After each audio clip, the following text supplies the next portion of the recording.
মাননীয় স্পিকার, মাননীয় সদস্যকে অনেক ধন্যবাদ।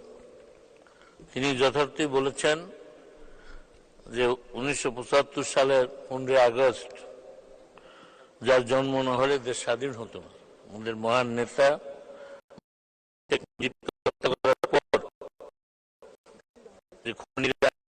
জিয়া খুনি মুশতাক চক্র রাষ্ট্রীয় ক্ষমতায় আসার পর দেশের মহান বীর মুক্তিযোদ্ধাগণ পরিচয় দিতেও সাহস পাননি এবং তাদের উপর বিভিন্ন ধরনের নির্যাতন নেমে এসেছিল।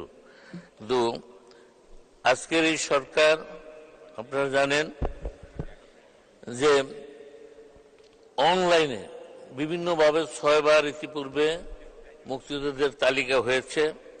সর্বশেষ অনলাইনে আবেদন করার মাধ্যমে সেগুলো উপজেলা পর্যায়ে যাচাই বাছাই হয়ে এবং উপজেলার মাধ্যমে এসে জাতীয় মুক্তিযোদ্ধা কাউন্সিলের মাধ্যমে অনুমোদিত হয়ে চূড়ান্তভাবে সেই তালিকা প্রকাশ পেয়েছে।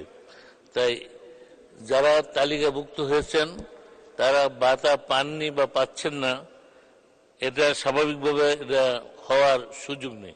তবে কেউ যদি আবেদন করে না থাকেন, নির্ধারিত ফর্মে যদি ভাতা না চেয়ে থাকেন, তাহলেই শুধু হতে পারে যে সুনির্দিষ্টভাবে যদি কোনো ব্যাপারে প্রশ্ন বলা হয় তাহলে সেটা জবাব আমরা দিতে পারবো। নতুনভাবে তালিকাভুক্ত করার বর্তমানে আর সুযোগ নেই। দেশ স্বাধীনতার 53 বছর পরেও যদি নতুনভাবে আবার আবেদন নেওয়া হয়, এটা একটা এন্ডলেস, এটা একটা চলমান প্রক্রিয়া হতে পারে না।